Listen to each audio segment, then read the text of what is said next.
Radio Fribourg, c'est que du bonheur avec Dania.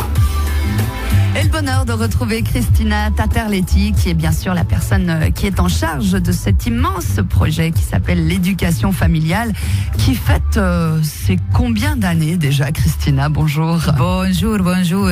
On prépare les 20 ans en 2018. Waouh. Mais 2018, c'est demain. Hein. C'est demain. Crois-moi, ça passe vite. Hein. Ça passe très, très c'est vite. pour ça que je pense qu'on doit aussi beaucoup remercier Radio Fribourg parce que on a tout le temps des retours et c'est comme si c'est boîte à outils des parents, mais c'est une boîte vivante. Elle n'est pas morte, elle n'est pas stérile. C'est une boîte qui se nourrit d'outils. Qu'est-ce qu'on sait faire, nous les parents? Qu'est-ce qu'on doit apprendre? Et voilà, donc, en venant ici, on amène des témoignages, puis en préparant, on les enrichit, puis maintenant, après, les gens vont entendre, ils vont de nouveau les enrichir. Les stagiaires aussi, hein, chaque année, on commence avec des nouvelles stagiaires. Et là, j'amène aussi la boîte à outils des stagiaires. Et voilà, je pense que c'est plein d'apprentissages qu'on peut partager. Il y a déjà un coffret alors qui est sorti avec cette boîte à outils. Le volume 2 va sortir alors. Le volume 2 est en imprimerie. Il va sortir la semaine prochaine. Je pense si les boulangers des livres vont bien préparer leur four. Et donc, mois de novembre, mois de décembre, on va commencer aussi à faire connaître les 30 nouvelles fiches, le volume 2, qui de nouveau, ce sont les 30 plus fréquentes questions que les parents posent. Et donc, voilà, il y a des réflexions. C'est déjà le cas dans le volume 1. Exactement, c'est dans le volume 1, il y a 30 fiches quotidiennes. Avec des petites des situations du quotidien, comme à table, j'imagine. Exactement, il y en a à table, il y en a pour les vêtements, pour s'habiller, pour dormir, pour aller au parc de jeux, chez le pédiatre, avec grand-maman, avec les voisins, avec les enfants. Très bien. Voilà. Et le volume la sexualité 2 aussi. Ah oui, bien sûr. La sexualité qui fait partie de l'éducation et qui parce que de manière naturelle, les enfants ont des questions et comment les accompagner sans dramatiser, sans banaliser. Et dans le volume 2, il y aura également encore une fois ces thématiques, mais avec d'autres questions de parents, ou est-ce que ce sera plus thématisé dans un autre sens? Au fond, donc on a étudié les questions des derniers 5 ans, et donc les domaines sont toujours les mêmes, mais les outils augmentent. Voilà. Donc c'est les tiroirs.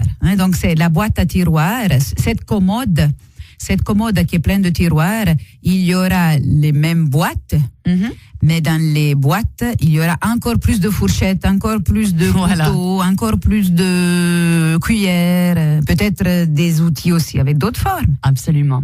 Donc, dans ces boîtes à idées, il y a notamment cette thématique qui est très importante, évidemment, en éducation. C'est celle d'apprendre à ralentir. Ça va être le thème de cette émission. Parce que c'est vrai, Christina, que dans l'éducation, très souvent, nous, on se positionne en tant qu'adultes, et c'est tant mieux, disons-le franchement, il vaut mieux. Mais très souvent, on oublie aussi de se mettre au rythme de l'enfant, et ne serait-ce que pour nous, dans notre vie d'adulte de tous les jours, de pouvoir parfois ralentir, de pouvoir faire une chose après l'autre. C'est un luxe qu'on ne se permet plus vraiment de nos jours, Christina. C'est vrai, c'est tout ce travail un peu d'aller contre-courant, en même temps donc de profiter. C'est vrai que cette semaine, je ne sais pas, c'est pour ça que j'ai amené ce thème-là. Cette semaine, les bébés que j'ai eu la chance de rencontrer m'ont de nouveau appris à ralentir. À s'arrêter. À s'arrêter et à porter notre attention à notre ventre, à notre bassin, le centre de notre corps. Et justement, maintenant, cette semaine, on a beaucoup joué avec ça, avec les enfants. Et tu sais, Tania, il y a un enfant de 4 ans qui m'a dit « Christine, regarde !» Puis il s'est touché le ventre. « Ça, c'est mon cerveau !» Ah, intéressant. Et cet enfant a fait rigoler beaucoup les gens. Et puis on a dit « Mais voilà, en effet, nous avons 2 cerveaux. » Celui qui turbine là-haut tout le temps. Voilà. Et puis il y a l'autre qui nous permet de développer le calme. Parce que le calme dans la tête, on peut pas. Si on est seulement dans la tête, non. On va vers l'anxiété.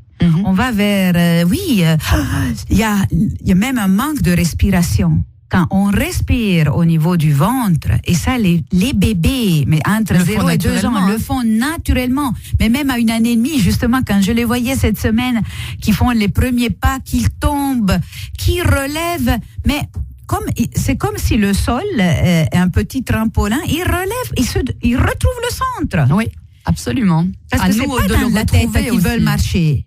Ils sont là. Ils vivent ce moment-là.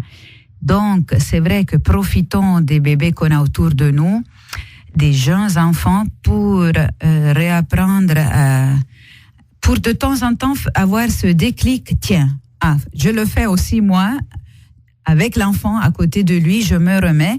Comme ça aussi, mon corps d'adulte, comme une roue, il peut tourner parce que j'ai mon centre. La roue peut tourner.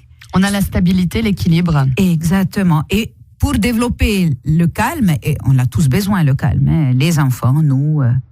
La respiration, c'est la base, Christina. Oui. La respiration par le ventre. Et en effet, rien que de sentir sa respiration qui passe par le ventre, ne serait-ce que 1 minute par jour, hein. On se comprend bien, Christina, rien que ça va nous donner cette impulsion justement de ralentir, de se permettre d'avoir des petits moments uniquement de pause ou d'observation aussi, simplement. Hein. En attendant le bus, oui. En attendant l'enfant qui rentre de la maison. Voilà, on a plus tendance à sortir le téléphone portable dans ces situations-là, Christina. Oui, c'est vrai. Alors voilà. Essayons de faire et l'un et l'autre. Voilà.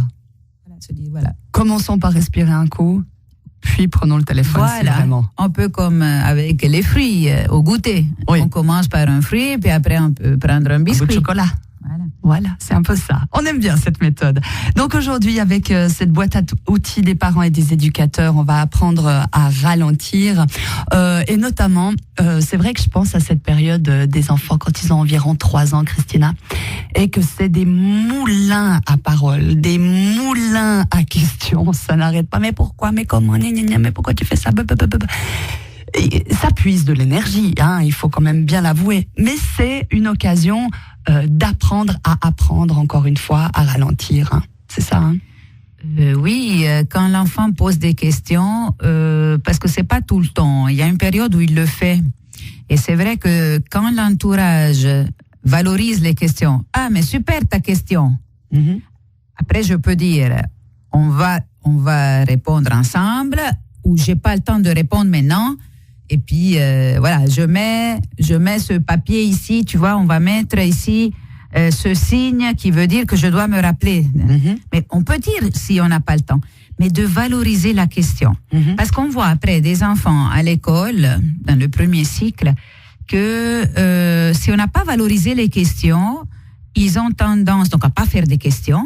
Et donc, à pas dire peut-être, maîtresse, aide-moi. Ils oseront moins demander, en fait. Ils oseront moins demander. Et ça, on le récolte après. Donc, c'est vrai que c'est important à cette étape-là de 2-3 ans. Mais voilà, de montrer mais on demande. Et surtout, par exemple, de demander. L'autre jour, je voyais, systématiquement des enfants ouvrir le frigo à 2 ans. Se servir du frigo. La question, c'est, mais est-ce que c'est à l'enfant de décider quand et comment manger? Et donc, voilà, là, la question, c'est une question importante que l'enfant doit apprendre à dire, je peux. Après, l'adulte peut répondre oui ou non. Mais sans le je peux, on banalise donc cette relation adulte-enfant et on donne un pouvoir à l'enfant qui va l'angoisser beaucoup. Qui angoissera, exactement. Qui va l'angoisser beaucoup. Et d'ailleurs, c'est vrai qu'on voit des enfants avec des crises énormes. Les crises sont très intenses, mais parce qu'ils ont beaucoup d'angoisse à gérer. Parce qu'on l'a pas géré à d'autres moments, comme quand, il veut manger. Lui, il peut pas savoir à 2 ans. quelle heure c'est. Voilà, le frigo est là à portée de main, c'est très bien, on ne doit pas le fermer, on ne doit pas le bloquer avec une chaîne. Mais il y a juste la question, je peux. C'est pour être dans le respect réciproque. Absolument. Nous, on respecte l'enfant nous respecte. Important donc de valoriser les questionnements et les requêtes, alors les demandes de nos enfants, c'est comme on l'a dit quelque chose qui va porter ses fruits aussi dans le futur. Vous êtes aussi assez adepte, Christina, du plus d'action, moins de paroles.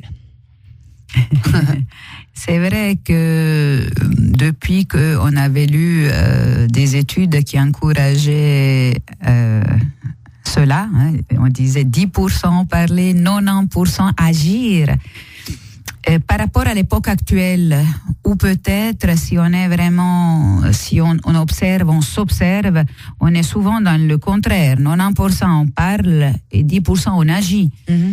Et donc c'est vrai que ça, on voit que ça a des conséquences sur le développement de l'enfant. De nouveau, c'est pas clair pour l'enfant, la communication, elle est pas claire. Donc l'enfant a beaucoup à gérer, des choses qu'il comprend pas, et donc il s'engouffre dans des situations très inextricables. Et c'est vrai que si on pratique cela, au fond, c'est la guidance, c'est quelque chose de guider l'enfant, faire avec lui, mais on n'a pas besoin, l'enfant, il n'a pas besoin tout le temps de la parole. Elle est importante, la parole, je suis la première, mais les observations nous montrent qu'on l'utilise trop, et donc elle devient banale, la parole. Alors que l'action, voilà, elle est claire pour l'enfant. Faire ensemble. Accompagner. Accompagner. Apprendre à brosser les dents. Voilà, par exemple, à se brosser les dents. Donc, ça, c'est vraiment un exemple, je dirais aussi, où il n'est en effet pas nécessaire d'utiliser la parole, parce que on peut être l'un en face de l'autre, on peut être face au miroir, on peut justement faire le jeu de faire exactement la même chose ensemble. On peut juste donner les règles au départ. T'es mon miroir, tu m'imites, et c'est tout. On n'a pas besoin de lui dire, voilà, il faut que tu passes derrière, parce que il faut aller jusqu'au fond. C'est vrai, mais c'est vrai que comme c'est la brosse à dents qui est dans notre bouche, c'est presque naturel qu'on ne parle pas.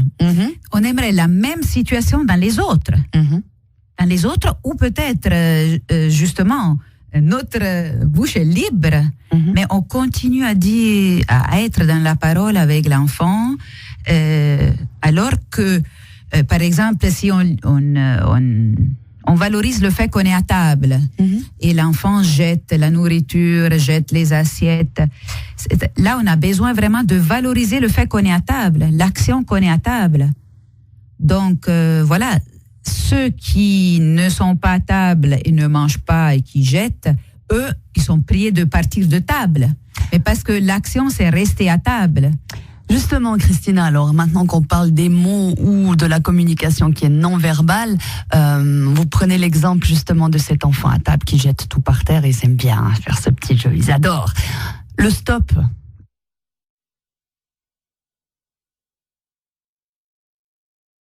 Voilà, il y a eu un petit moment de coupure, mais on est de retour. Super. Le mot stop. Le mot stop. C'est vrai que le mot stop, je trouve qu'il ouvre des portes, alors que le mot non, c'est pour ça que souvent, entre parents, on dit N-O-N pour pas nous-mêmes le renforcer tout le temps. Parce que si on s'écoute vraiment, il y a beaucoup trop de non dans la vie quotidienne d'un enfant. Donc nous-mêmes, on fait que la période d'opposition devient encore plus forte. Donc ça, déjà, être attentif à ça. Donc le mot stop est un bel outil. Stop, c'est 4 lettres. En plus, c'est dans beaucoup de langues. Stop. Puis on peut l'utiliser avec un ton très différent. Parce qu'on est bien d'accord, si on est sur le passage piéton, le stop, là, ça peut être péremptoire, un cri, très urgent, très guttural, très baryton, comme ça, vraiment, il faut faire un stop. Mais après, on peut jouer avec le stop.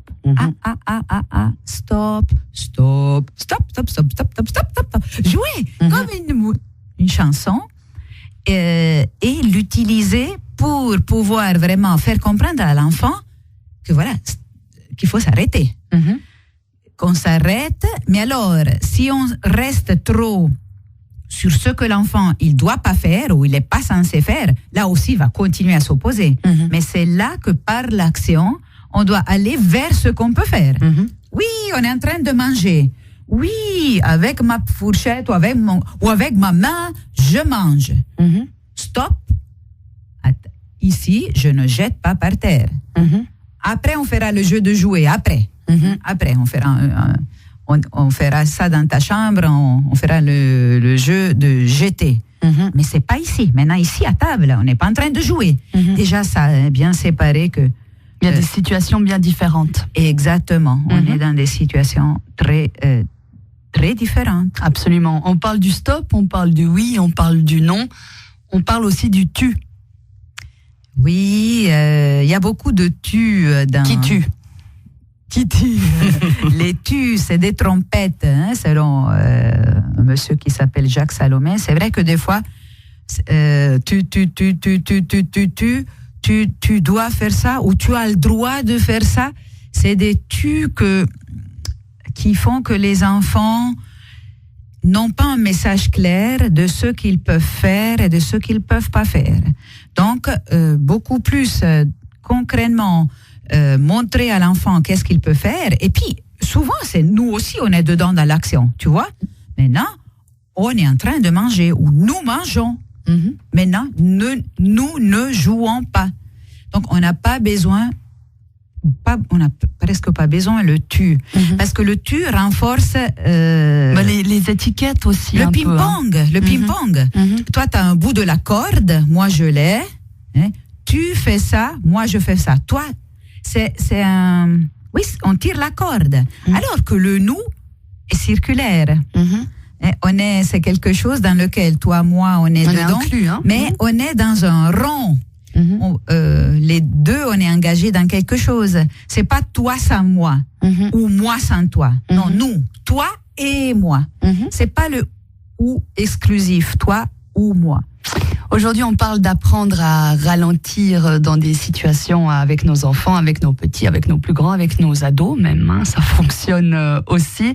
Christina, alors puisqu'on parle du temps, justement, de ce temps à prendre, cette notion de temps aussi à transmettre finalement à nos enfants. Une activité démarre, une activité se termine. Ça, c'est quelque chose qui est très rassurant pour un enfant, de savoir quand ça commence et quand est-ce que ça a une fin. C'est vrai que ça, c'est un outil aussi magique qui, quand on le pratique de manière quotidienne, va permettre à l'enfant de comprendre les choses, de se calmer. Mais c'est-à-dire, on ne peut pas le faire seulement certaines fois. C'est-à-dire, parce que quand on l'aura besoin pour comprendre que stop, c'est stop, mais si on ne l'a pas entraîné avant, le début et la fin, mais il n'y aura pas de résultat. L'enfant ne pourra pas comprendre le stop. Le stop, un enfant peut le comprendre quand... Voilà, dans la vie de tous les jours, on parle d'un début et d'une fin. Ah, maintenant, on commence à se préparer pour sortir. Voilà, maintenant, on commence à se préparer. On va sortir, mais il y a un début. Mais il y a aussi une fin. Si l'enfant, voilà, non, je veux pas. Mais maintenant, c'est fini. On s'est préparé et maintenant, c'est fini, on sort. Donc, il y a vraiment mais ça, on a besoin de le pratiquer quand on mange, quand on joue. Ah, mais c'est génial. Maintenant, on est en train de terminer ce jeu-là. Oui, on n'a pas tout à fait terminé, mais on n'a pas le temps maintenant. Alors voilà, maintenant, on termine. Maintenant, soit on le range. C'est vrai que l'action de ranger pour enfants, c'est clair. Mais des fois, on peut aussi le laisser. On va juste avec les mots dire, maintenant, on laisse ce jeu ici. On va maintenant passer à table, préparer la table. Et ça, c'est autre chose. Ce n'est pas jouer. Ce jeu est ici, il attend, c'est terminé, il attend un autre moment. Maintenant, on va commencer l'activité, aller à table, et alors on commence à préparer la table. Mais c'est vrai que de le faire de manière naturelle, mais maintenant on commence à boire. Et puis maintenant, on a fini de boire. C'est Cette notion de temps aussi, qui est très importante pour les enfants, le temps qui passe, qui est rassurant. Quand on dit voilà quand ça débute, voilà quand ça termine. Je pensais aussi à cette astuce que j'avais vue une fois que je trouvais intéressante pour les enfants qui savent déjà bien sûr lire gentiment l'heure, non pas digitale mais avec les aiguilles. Par exemple l'heure du rentrée. Sur l'horloge même, on peut dessiner par exemple entre 4 et 5 heures du jaune, mettons, et mettre à côté une légende comme quoi ce jaune c'est le moment où on prend les 4 heures, où on joue. De 5 à 6, on va dire que c'est rouge. N'importe. Là, c'est l'heure où on va faire les devoirs ou alors on va faire les choses qui ont attrait à la maison ou quelque chose comme ça. De 6 à 7, admettons, là, c'est vraiment le loisir. De 7 à 8, on va manger, on va être à table et tout ça avec des tranches de couleurs sur... c'est une bonne idée. Tu proposes de dessiner au fond... des moments de vie, ouais. Des moments de vie, mais au fond, c'est des règles. Parce que, comme tu as un début, tu as une fin, tu as des règles. Après, il faut voir les conséquences qu'il y a, Mais c'est vrai que tu proposes un rond, une montre, dans laquelle il y a des tranches de couleurs. Il n'y a pas les aiguilles qui tournent. L'enfant, il n'y a pas... On pourrait très bien le faire sur l'aiguille, sur une horloge qui tourne. Parce que tu dis, dans quel moment on est maintenant? Voilà, on est là, on est dans le moment rouge, donc c'est le moment de faire les devoirs. Ok, après l'horloge tourne, les aiguilles tournent, le temps passe, et maintenant c'est l'heure de plutôt se reposer, de faire ce qu'on a envie de faire. Maintenant c'est l'heure de manger. Dans l'idée de concrétiser aussi ce temps qui passe. Oui. Et tu l'as utilisé à partir de quel âge? Moi je dirais qu'il faudrait vraiment. Je l'ai jamais testé personnellement. C'est une astuce que j'ai vue un jour et que je me suis dit tiens, peut-être qu'à partir de 9 ans, je peux imaginer, quand on commence vraiment à pouvoir maîtriser un peu la lecture des aiguilles. Super, oui, parce qu'en plus, c'est vrai que il y a le rond. Oui. Parce que avec les petits enfants, ce qu'on peut faire, par exemple, la notion de temps. La semaine passée, il y avait un papa qui m'a dit, je voyage une semaine, et comment expliquer à ma fille de 2 ans que je suis loin. J'ai l'impression que ça va être dur pour ma femme, je veux l'aider. Donc, il a construit, on l'a accompagné à construire donc c'est un rectangle, on n'est pas dans le rond, c'est comme une bande. Une bande sur laquelle il y a une pincette, et puis il y a 7 lunes, 7 soleils, 7 lunes, c'est 7 jours qu'elle va dormir seulement avec maman. Et puis alors, chaque jour, avec maman, ils font une lune. Puis comme ça, elle voit le temps qui passe. Au début, il y a encore beaucoup de lunes, puis après, il y en a toujours moins. Et ça, je pense qu'on peut déjà l'utiliser parce que c'est visuel, c'est un encouragement à concrétiser, à voir que le temps passe et le temps que papa sera de retour est plus rapide, et plus si long. et plus si long. Ça peut être utilisé donc aussi quand il y a les deux parents qui vivent de manière séparée aussi.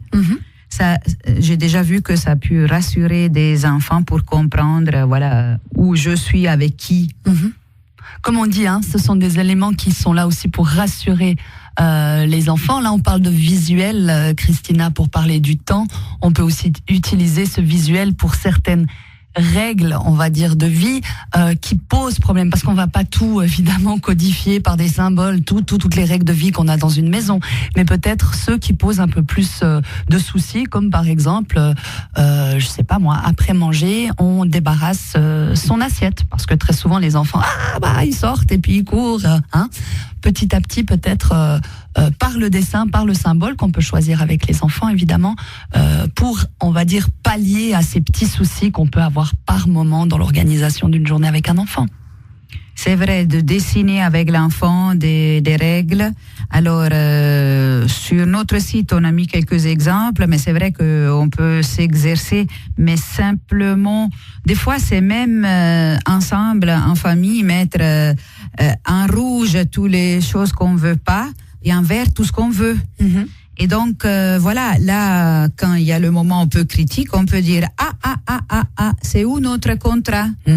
Et il y a des choses vertes, ça c'est super, mais là, on tend vers le rouge, quoi. C'est très proche du rouge, par exemple. Mais c'est vrai que c'est dessiné avec les enfants.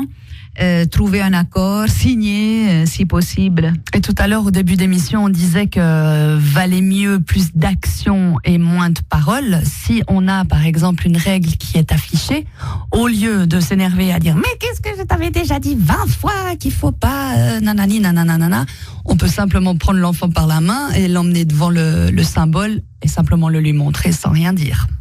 Voilà, c'est quelque chose vraiment de concret, simple, exactement. On peut pratiquer. Et donc, ça ralentit aussi. Oui, ça ralentit, bien sûr. Parce que c'est vrai que tous ces mots qui sortent, qu'on ne maîtrise plus, vont faire que le feu devient encore plus grand. Et donc, voilà, on n'est pas dans le ralentir, on est dans l'accélération. Et voilà. C'est pas ce qu'on veut. En tout cas, moi, j'ai vu, et je suis très contente, beaucoup de parents que ça les a beaucoup aidés à vraiment à être plus dans cet encouragement que dans le découragement. Et dans le faire. Et dans le faire, oui. Oui, absolument. Un grand merci en tout cas, Christina, d'avoir partagé cette boîte à idées avec nous. On peut avoir plus d'informations, bien sûr, en allant sur le site www.educationfamiliale.ch. À très bientôt. Des bisous. Bon week-end, beau soleil. Bye bye.